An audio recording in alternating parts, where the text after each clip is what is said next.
السلام علیکم۔ Classic entertainment channel پہ دل سے خوش آمدید۔ امید ہے آپ سب ٹھیک ٹھاک ہوں گے، خیر خیریت سے ہوں گے اور اپنے دن کو بھرپور طریقے سے انجوائے کر رہے ہوں گے۔ میں لے کر آئی ہوں آپ کے لیے ناول اسیر سلطنت۔ اس کو تحریر کیا ہما قریشی نے۔ لیکن ناول کے ایپیسوڈ کی طرف بڑھنے سے پہلے اگر آپ نے ہمارے چینل کو لائک نہیں کیا، سبسکرائب نہیں کیا تو جلدی سے لائک بھی کر دیجیے، سبسکرائب بھی کر دیجیے اور بیل آئیکن کو بھی پریس کر دیجیے۔ تو چلیں اب بڑھتے ہیں ناول کے ایپیسوڈ 12 کی طرف۔ وہ اس وقت نشاط بیگم کی ہمراہی میں واپسی کے راستے کی جانب گامزن تھا۔ لبوں پر مٹھی جمائے وہ شدید اضطراب میں مبتلا تھا۔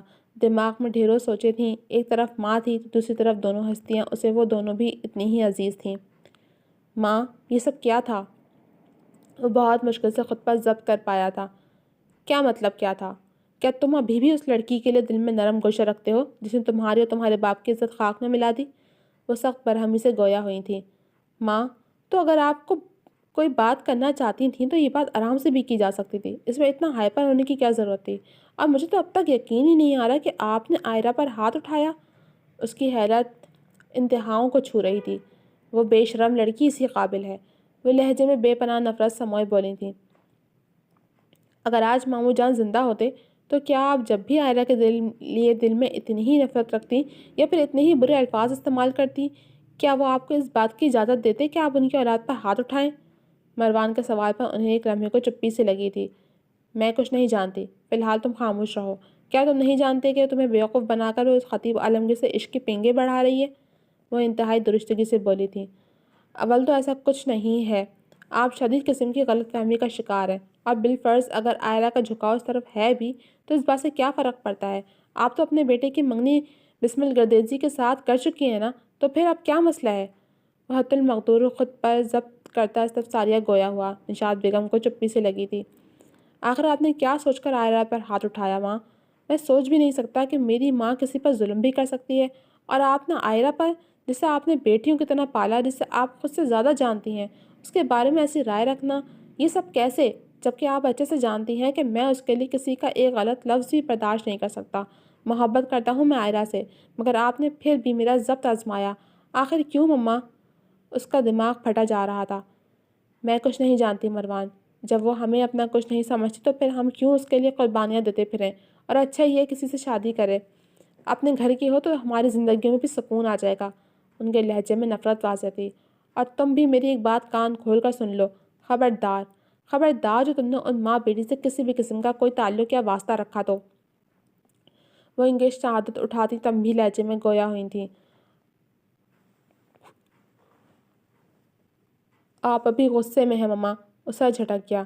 غصے میں نہیں ہوں مروان، وعدہ کرو، وعدہ کرو مجھ سے مروان کہ اب تم آئرہ سے کوئی تعلق نہیں رکھو گے۔ وہ زیادہ ہی جذباتی ہو رہی تھیں۔ مما آپ وعدہ کرو مروان، ورنہ میں تم سے ماں کہنے کا حق چھین لوں گی۔ وہ حیران و پریشان سے اپنی ماں کو دیکھ کر رہ گیا۔ مما وعدہ کرو، وہ ناگواری سے بولتی ہانپنے لگی تھیں۔ اوکے اوکے ریلیکس، وعدہ بس۔ وہ ماں کو ٹھنڈا کرنے کی خاطر بغیر سوچے سمجھے بولا تھا، جبکہ باقی کا راستہ خاموشی سے کٹا تھا۔ اف ماما، جیل سے آیا ہے آپ کا بیٹا، جہاد جیت کر نہیں آیا جو آپ نے استقبال کے لیے اتنے کھانوں کا اہتمام کیا ہے۔ وہ جب سے عدالت سے واپس آیا تھا تب سے ہی کبھی کوئی ملنے والا، کبھی کوئی سیاسی سماجی کارکن ملنے آ رہا تھا تو کبھی رشتہ دار۔ دوسری جانب شمیم آرا بیگم خوشی سے پھولے نہیں سما رہی تھیں۔ ہاں تو ذرا اپنی حالت تو دیکھو، کیسے کمزور ہو گئے ہو۔ انہوں نے ہٹے کٹے خطیب کو صدقہ واری نظروں سے دیکھ دکھ سے کہا تو عمر صاحب قہقہ لگا گئے۔ بیگم اب تمہارا بیٹا واپس آ گیا ہے، جتنا مرضی چاہے بیٹے پر پیار لوٹاؤ، مگر ذرا صبر رکھو، اب اسے سکون سے کھانے دو۔ جوہر تھوڑی دیر بعد کچھ نہ کچھ اس کی پلیٹ میں ڈالی جا رہی تھی، ذرا کھسیا کر رہ گئیں۔ جس نے آگے بڑھ کر ماں کو اپنے حصار میں لیا تھا۔ ارے بابا صاحب، خوش ہونے دیں میری ماں کو، اتنے دن تو میں بھی کبھی ان سے دور نہیں رہا۔ مما میں نے آپ کو اور آپ کی محبت کو بہت مس کیا۔ ارے وہ تو بیڑا غرق اس اجمل سلطان کا، میرے معصوم بچے پر اتنا بڑا قتل کا الزام لگا دیا۔ وہ نخوت سے گویا ہوئیں۔ اف مما، اب میں واپس آ گیا ہوں نا، تو اب کس بات کی فکر ہے؟ وہ نرم لہجے میں گویا ہوا۔ ہاں ویسے بھی شمیم بیگم، اب تم اپنے بیٹے کے سر پر سجانے کی تیاری کرو۔ انہوں نے پاس بیٹھے بیٹے کی پیٹھ تھپ تھپا کر کہا۔ اللہ وہ گھڑی لائے، چاند سے دلہن ڈھونڈوں گی میں اپنے بچے کے لیے۔ وہ اس کی بلائیں لے چکی تھیں۔ ارے ماں، ڈھونڈنے کی کیا ضرورت ہے، آئرہ ہے تو۔ وہ شرارت سے بولا تو ان کا حلق تک کڑوا ہوا، مگر بیٹے کی خوشی کی خاطر ضبط کر گئیں۔ مگر بیٹا وہ اجمل کی بھانجی ہے۔ مما، اسی اجمل سلطان کی بھانجی نے آپ کے بیٹے کو رہا کروایا ہے، سمجھانے کی غرض سے گویا ہوا۔ ہاں بیگم، بس تیاری کر لو، 1-2 روز میں ہم الہی ہاؤس جائیں گے آئرہ بیٹی کے لیے اپنے بیٹے کا رشتہ مانگنے۔ وہ شیریں لہجے میں گویا ہوئے، پھر بھلا وہ کیسے شوہر کی نفی کر سکتی تھی؟ آپ دونوں باپ بیٹے آ کر سب کچھ پہلے سے طے کیے بیٹھے ہیں تو پھر ٹھیک ہے، مجھے کیا اعتراض ہو سکتا ہے؟ واقعی آئرہ بڑی پیاری بچی ہے۔ وہ کڑے دل سے گویا ہوئی تھی تو خطیب بھی مسکرا کر باتوں میں مصروف ہو گیا۔ نہ جانے رات کا کون سا پہر چل رہا تھا، روحانسو سی آئرہ ماں کے سرہانے بیٹھی خاموش آنسو بہا رہی تھی۔ مروان اور نشاط بیگم کے جانے کے بعد اچانک کی زمرد بیگم کی طبیعت بگڑ گئی تھی۔ اس نے فوری طور پر کال کر کے ڈاکٹر کو گھر بلوایا تھا۔ ان کا شدید ٹینشن کی وجہ سے بلڈ پریشر ہائی ہو گیا تھا۔ فوری ٹریٹمنٹ ملنے کے باعث اب وہ قدر بہتر ہو گئی تھیں، مگر آئرہ نے ایک لمحے کے لیے بھی آنکھ نہیں جھپکی تھی۔ وہ ان کے سرہانے بیٹھی، پل پل تیز ہوتی ان کی سانسیں گن رہی تھی۔ دل میں خوف سا بیٹھ گیا تھا۔ باپ کو تو وہ بہت پہلے ہی کھو چکی تھی، مگر ماں کو کھونے کا حوصلہ نہیں تھا۔ کانوں میں نشاط بیگم کے تلخ لفظ کی بازگشت ہو رہی تھی۔ آنکھیں رونے کے باعث گلابی ہو رہی تھیں، چہرے پر شدید قسم کا رنج قائم تھا۔ مروان کی بے رخی واپس جا کر پلٹ کر نہ پوچھنا اسے تکلیف پہنچا رہا تھا۔ ساری دنیا بھی مخالفت پر اتر آئے تو اتنا دکھ محسوس نہیں ہوتا جتنا ایک چاہنے والے کی بے رخی برتنے سے ہوتا ہے۔ وہ شاید ساری رات یوں ہی گزار دیتی اگر فجر کی اذان کی آواز سماعتوں سے نہ ٹکراتی، جہاں مؤذن صاحب کے خوبصورت لفظ اللہ کی بڑائی بیان کر رہے تھے، اور بے شک اللہ سب سے بڑا ہے۔ اسے یقین تھا کہ بھلے ہی فرعون کی فرعونیت طویل عرصہ قائم رہی، مگر جیت حق اور سچ کا ساتھ دینے والے موسیٰ کی ہوئی تھی۔ اپنے آنسو خشک کرتی وضو کرنے کی غرض سے واش روم میں جا کر بند ہو گئی تھی۔ اس وقت جو ہمت اور حوصلے اسے رب کا ذکر کرنے سے حاصل ہونا تھا، وہ کسی بندے بشر کا ساتھ کبھی فراہم نہیں کر سکتا تھا۔ اپنے معمول کے مطابق صبح صادق سے طلوع ہوتا سورج ہر سو اپنی نرم گرم ٹھنڈی کرنیں بکھیرتا منظر میں تازگی بخش رہا تھا۔ کھڑکیوں کے پردوں سے چھن کر آتی سورج کی تیز کرنوں نے اس کی نیند میں خلل ڈالا تھا۔ وہ بیدار ہوتا غائب دماغی سے کچھ لمحے تو چھت کو ہی گھورتا رہا اور پھر رخ موڑ کر گھڑی دیکھی، جہاں صبح کے 9 بج رہے تھے۔ وہ کسل مندی سے اٹھ کر واش روم کی جانب بڑھا۔ کل واپسی پر وہ شدید سر درد کے باعث عادت کے برخلاف دوا لیتا جلدی نیند کی وادی میں کھو گیا تھا، مگر اس وقت اس کا ارادہ آئرہ کے فم جانے کا تھا تاکہ اس سے اس موضوع پر دو ٹوک بات کی جا سکے۔ بیڈ کے سرہانے رکھے سائڈ ٹیبل سے اپنا موبائل اٹھایا تو اس کا پاور آف تھا۔ کل پریشانی میں وہ موبائل چارج پر لگانا ہی بھول گیا تھا۔ موبائل چارج پر لگاتا وہ ڈریسنگ روم میں بند ہو گیا۔ کچھ دیر بعد وہ خوشبوئیں بکھیرتا روم سے باہر نکلا تھا۔ آسمانی رنگ جینس کے ساتھ سیاہ رنگ ٹی شرٹ پہن رکھی تھی۔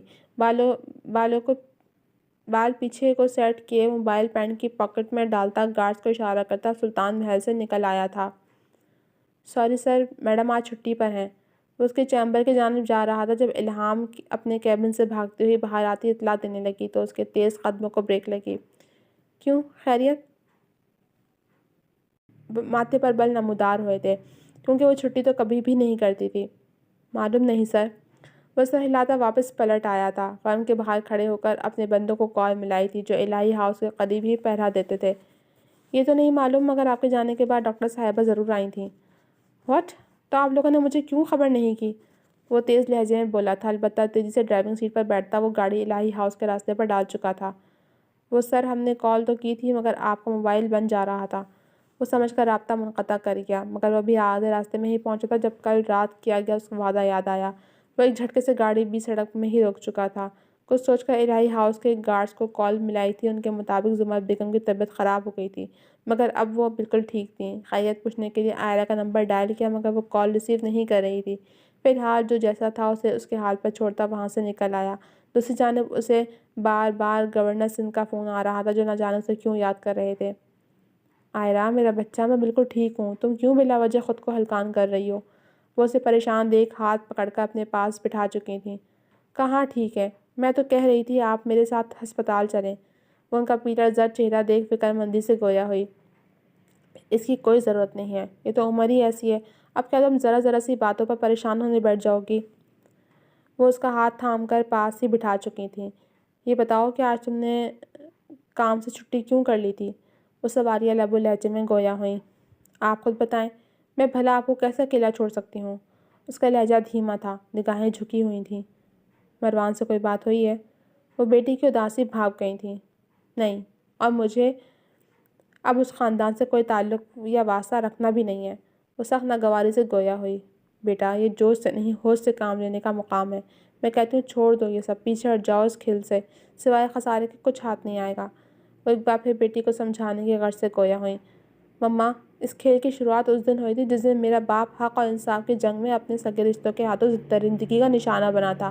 یہ کھیل ماموں جان نے شروع کیا تھا، مگر اس کھیل کا اختتام انشاءاللہ میں ہی کروں گی۔ وہ اپنے ارادوں پر ڈٹی ہوئی تھی۔ اگر اس کھیل میں تم مروان کو ہار گئیں، اس کی محبت کو کھونا پڑ گیا، تو کیا کرو گی پھر؟ انہوں نے سپاٹ انداز میں بولتے تصویر کا دوسرا رخ دکھایا تھا۔ کچھ بھی ہو جائے مما، میں ماموں پر اپنے باپ کا خون معاف نہیں کروں گی۔ لہجے میں ناگواری در آئی تھی۔ اجمل بھائی باپ ہے مروان کے، کیا تمہیں لگتا ہے کہ کوئی بھی بیٹا اپنے باپ کی مخالفت برداشت کر لے گا؟ انہوں نے بیٹی کو سمجھانا چاہا۔ آپ اور مامی تو سب جانتی تھیں نا مما، پھر سب نے کبھی مروان کو سچائی سے آگاہ کیوں نہیں کیا؟ کیوں اس سے سب کچھ چھپاتے آئے ہیں آپ لوگ؟ پتہ ہے وہ مجھ سے اتنی محبت کرتا ہے کہ میری ہر بات پر آنکھیں بند کر کے یقین کر لیتا ہے، مگر یہ سچائی میں اسے بتا کر تھک گئی، وہ کبھی یقین نہیں کرتا۔ آئرہ کی آنکھوں سے آنسو جھرنے کے مانند بہنے لگے تھے، کیونکہ آئرہ اس کا یقین بڑی تباہی کا پیش قیمت ثابت ہوگا۔ تم نے اسے ایسے بھنور میں لا چھوڑا ہے جہاں نہ وہ تمہارا ہاتھ تھام سکتا ہے اور نہ ہی اپنے ماں باپ کا ساتھ چھوڑ سکتا ہے، کیونکہ دونوں ہی صورتوں میں نقصان اسی کا ہے۔ اسے سکتی ہوئی آئرہ کا چہرہ ہاتھوں کے پیالے میں بھرتی سمجھانے کی غرض سے گویا ہوئیں، جو اب روتی ہوئی ان کے سینے سے جا لگی تھی۔ میں کیا کروں مما، میرے سینے میں بدلے کی آگ ہے، وہ کسی طور بجھنے کا نام نہیں لیتی۔ وہ ان کی گود میں سر رکھتی ہاتھوں میں چہرہ چھپا گئی تھی۔ بیٹی کی دلی کیفیت پر زمرد کی آنکھوں سے بھی آنسوؤں کا سیلاب امڈ آیا تھا۔ معاف کر دو انہیں، معاف کرنے والے کا بڑا اجر ہے اللہ کے گھر۔ مجھے دیکھو، ایک طرف شوہر کی محبت اور دوسری طرف بھائی اور نند کا سہاگ۔ ماموں اتنے ظالم و سفاک کیسے ہو سکتے ہیں مما؟ سچ میں مجھے آج بھی یقین نہیں آتا کہ وہ بابا سے اور مجھ سے اتنی نفرت بھی کر سکتے ہیں۔ آپ تو ان کی سگی بہن ہیں نا، تو پھر ہم سے اتنی نفرت کیوں؟ وہ آج خود پر ضبط نہیں کر سک رہی تھی۔ صبر کرو آئرہ، میں نے صرف تمہاری خاطر اپنی پوری زندگی صبر میں گزار دی، کیونکہ میں تمہیں نہیں کھونا چاہتی میری بچی۔ مجھے یقین ہے کہ میرے بعد مروان تمہیں سنبھال لے گا، مگر تمہیں اللہ کا واسطہ ہے آئرہ، خدا کے لیے اس خون خرابے سے باہر نکل آؤ۔ سالوں پہلے جب اچانک ایک رات حبیب صاحب انہیں اکیلا چھوڑ گئے تو انہوں نے دل پر کتنا بڑا پتھر رکھا تھا، اس کا دکھ صرف وہی جانتی تھیں۔ وہ آج تک زندگی میں رونما ہونے والے اس حادثے کو نہیں بھلا پائی تھیں۔ جہازب کے قتل کا جھوٹا الزام کیوں لگایا تم نے بھائی صاحب پر؟ وہ بیٹی کی بددماغی سے خوب واقف تھیں۔ میرا وعدہ ہے آپ سے مما، میں اس الزام کو سچ ثابت کر کے دکھاؤں گی۔ وہ جس نفرت کی آگ میں جل رہی تھی، عین ممکن تھا اپنے ساتھ ساتھ وہ سب کو جلا کر راکھ کرنے والی تھی، مگر وہ یہ سب نہیں جانتی تھی کہ اس آگ کا سب سے پہلا نشانہ اس کا اور مروان کا خوبصورت رشتہ بننے والا تھا، جو یقیناً استوار ہونے سے قبل ہی ٹوٹنے جا رہا تھا۔ جی تو جناب، اب تک کے لیے صرف اتنا ہی۔ کیسی لگی آپ کو یہ ایپیسوڈ؟ کمنٹ سیکشن میں اپنی رائے کا اظہار ضرور کیجیے گا۔ چل لے کر آؤں گی آپ کے لیے اگلی ایپیسوڈ، تب تک کے لیے اجازت دیجیے۔ اللہ حافظ۔